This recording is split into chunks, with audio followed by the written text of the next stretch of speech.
युवक ने घर में अकेला पाकर 10वीं की छात्रा से की छेड़खानी।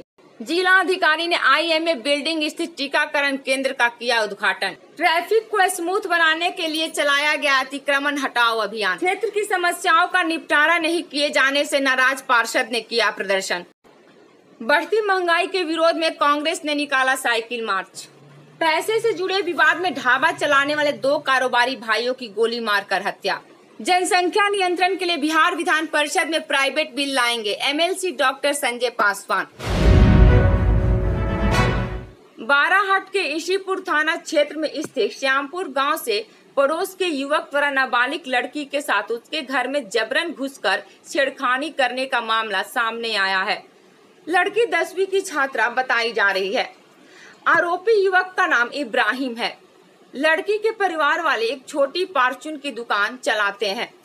घटना के वक्त वह दुकान पर थी। उसके घर में कोई नहीं था। सभी खेत में धान की रोपाई करने गए थे। लड़का दुकान पर कुछ सामान लेने आया था। सामान लेने के बाद उसने लड़की से घर वालों के बारे में जानकारी ली। जब उसे पता चला कि वह घर में अकेली है तो वह जबरन घुस गया और लड़की के साथ छेड़खानी करने लगा।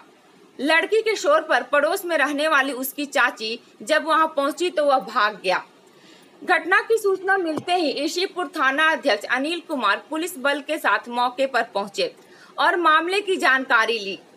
कहल गांव की डीएसपी डॉक्टर रेशु कृष्णा भी सूचना मिलने पर श्यामपुर गांव पहुंची। लड़की और उसके परिवार वालों से मिलकर उन्होंने घटना की जानकारी ली। उन्होंने कहा कि युवक को जल्द ही गिरफ्तार कर लिया जाएगा। पुलिस फरार युवक की गिरफ्तारी के लिए छापेमारी कर रही है। किस प्रकार आया और क्या आपके साथ बदतमीज किया? खैनी लेने के लिए आया था और पूछा कि घर में कोई है तो हम बोले कोई नहीं है। उसके बाद फिर गया आधा रास्ता से फिर घूम के फिर अंदर घुस गया घर के अंदर। वो खैनी मांगने की आपके यहाँ दुकान है खैनी का? हाँ। तो आपने खैनी दिया उसको? हाँ। उसके बाद फिर क्या हुआ? फिर वो बाहर गया फिर अंदर आ गया फिर जबरदस्ती करने लगा घर में घुस के। उसके बाद फिर आप कैसे वहाँ से छूटे, कैसे बचे आप? हम आवाज़ दिए चाची को। हाँ। वो आई फिर झाड़ू से उसको मारे फिर भागा वो। आईएमए भागलपुर चैप्टर द्वारा आज आईएमए बिल्डिंग में टीकाकरण की शुरुआत की गई। भागलपुर के जिलाधिकारी सुब्रत कुमार सेन ने टीकाकरण केंद्र का उद्घाटन किया। इस अवसर पर उन्होंने जिले के सभी लोगों से खुद को वैक्सीनेट कराने, मास्क का प्रयोग करने के साथ ही कोविड प्रोटोकॉल का पालन करने की अपील की। उन्होंने कहा कि कोरोना की दूसरी लहर के दौरान देखा गया कि संक्रमण के अधिकांश मामले शहरी क्षेत्र से आए। इसी तथ्य को ध्यान में रखते हुए जिला प्रशासन द्वारा जुलाई के अंत तक निगम क्षेत्र के 100% लोगों को वैक्सीन की पहली डोज लगाए जाने का लक्ष्य निर्धारित किया गया है। उन्होंने बताया कि शहरी क्षेत्र में अब तक 65% जबकि जिला स्तर पर 32% लोगों को वैक्सीन की पहली डोज लगाई जा चुकी है। जिला प्रशासन द्वारा नगर निगम क्षेत्र में 100% लोगों का वैक्सीनेशन सुनिश्चित किए जाने के उद्देश्य से गुरुवार और शुक्रवार को स्पेशल ड्राइव चलाए जाने की योजना है। जिला अधिकारी ने बताया कि इसके लिए निगम क्षेत्र में 100 सेशन साइट्स बनाए गए हैं। आईएमए बिल्डिंग में भी सेशन साइट बनाया गया है। हालांकि हर बुधवार को यहां दिन के 10 से 3 बजे तक टीकाकरण किए जाने की योजना है। हम लोगों का ड्राइव लगातार चल रहा है और हम लोगों का पूरा प्रयास है कि जुलाई माह के अंत तक भागलपुर नगर निगम क्षेत्र को हम लोग सैचुरेट कर दें। हर साल बढ़ती गाड़ियों की संख्या और सड़कों के अतिक्रमण के कारण आम जनों का शहर की सड़कों पर पैदल चलना भी दूभर हो गया है। हर चौक चौराहों पर ट्रैफिक को रेंगते देखा जा सकता है। शहर में जाम की समस्या को कम करने के उद्देश्य से जिला प्रशासन और नगर निगम की संयुक्त टीम द्वारा आज घंटाघर चौक और उसके आसपास के क्षेत्रों में सड़क को अतिक्रमण मुक्त कराने का अभियान चलाया गया। इस दौरान काफी संख्या में पुलिस बल की तैनाती की गई थी। अभियान के दौरान मौजूद नगर प्रबंधक रवीश चंद्र वर्मा ने कहा कि वेंडर्स को निगम द्वारा दुकान लगाने के लिए शहर के विभिन्न इलाकों में स्थान आवंटित किए गए हैं। उन्हें उन्हीं जगहों पर दुकान लगाने की इजाजत होगी, अन्यथा उनके खिलाफ सख्त कार्रवाई की जाएगी। नगर निगम द्वारा तिलका मांझी चौक, मनाली चौक, कचहरी चौक और घंटाघर चौक पर वेडिंग जोन बनाया गया है। वेंडर्स को नगर निगम द्वारा प्रमाण पत्र के साथ ही आई कार्ड भी उपलब्ध कराया गया है।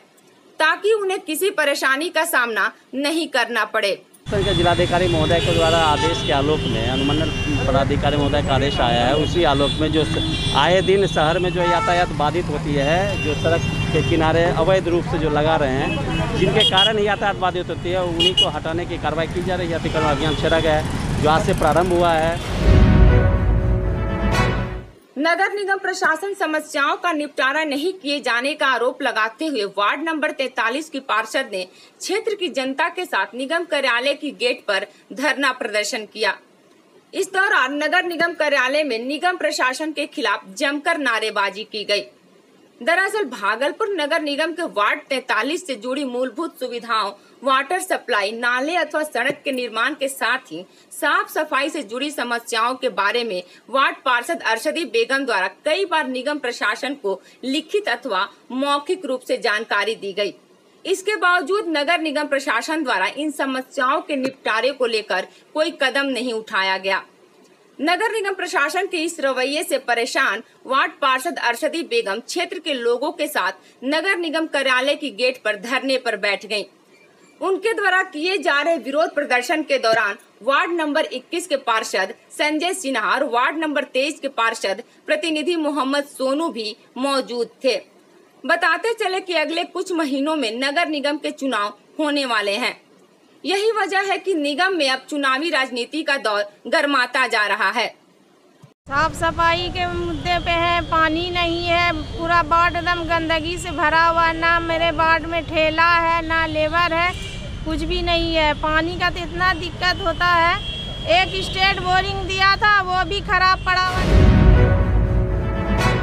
पेट्रोलियम प्रोडक्ट्स की कीमतों में लगातार हो रही वृद्धि और बढ़ती महंगाई के विरोध में आज कांग्रेस पार्टी द्वारा राज्यव्यापी आंदोलन का आयोजन किया गया था। इस दौरान कांग्रेस विधायक दल के नेता और भागलपुर के विधायक अजीत शर्मा के नेतृत्व में पार्टी के कार्यकर्ताओं ने शहर में साइकिल मार्च निकाला। यह कचहरी चौक से शुरू होकर स्टेशन चौक पर समाप्त हुआ। इस दौरान अजीत शर्मा ने केंद्र सरकार पर जमकर हमला बोला।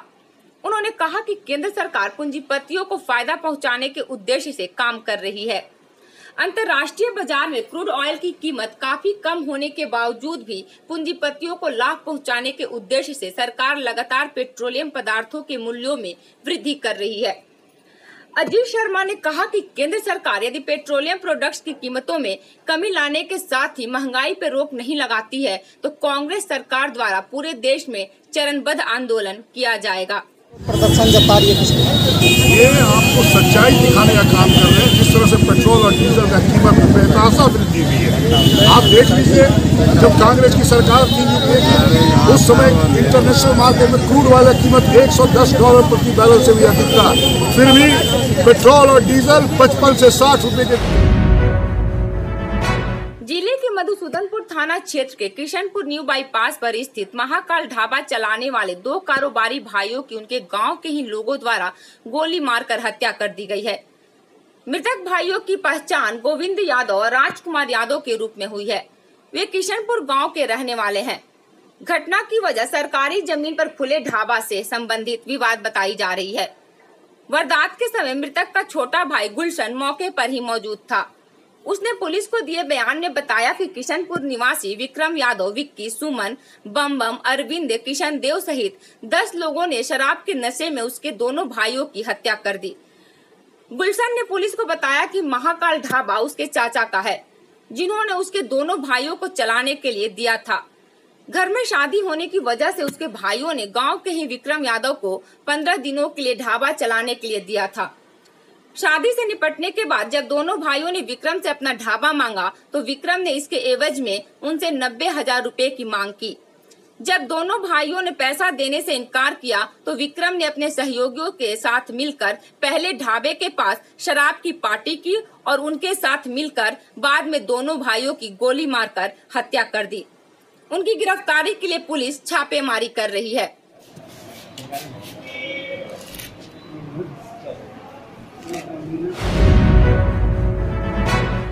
पूर्व केंद्रीय राज्य मंत्री और बिहार विधान परिषद में भाजपा के सदस्य डॉक्टर संजय पासवान आज भागलपुर के दौरा पर थे। बिहार में जनसंख्या नियंत्रण कानून पर अपनी राय रखते हुए उन्होंने कहा कि प्रदेश में ही नहीं बल्कि पूरी दुनिया में इसकी आवश्यकता है, क्योंकि संसाधन सीमित होते जा रहे हैं।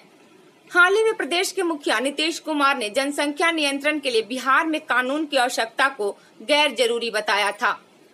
उन्होंने कहा कि जन जागरण के माध्यम से प्रदेश में जनसंख्या नियंत्रण के उपाय किए जाएंगे। डॉक्टर संजय पासवान ने कहा कि आने वाले विधान परिषद के सेशन में जनसंख्या नियंत्रण को लेकर प्राइवेट बिल लाने वाले हैं। उन्होंने कहा कि जैसे शराबबंदी के लिए राज्य सरकार ने कानून बनाए, वैसे ही जनसंख्या नियंत्रण के लिए भी राज्य में कानून बनाए जाने की जरूरत है। केवल जन जागरण से इसे हासिल नहीं किया जा सकता है। उन्होंने कहा कि जनसंख्या नियंत्रण के लिए भाजपा सहित जेडीयू के भी काफी नेता समान राय रखते हैं।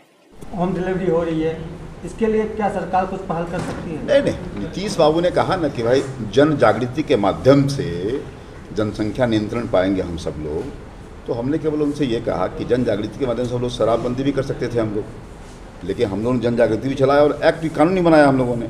इसीलिए जनसंख्या नियंत्रण पे भी कानून भी बने और जन जागरण भी हो, ये हमने सलाह दिया।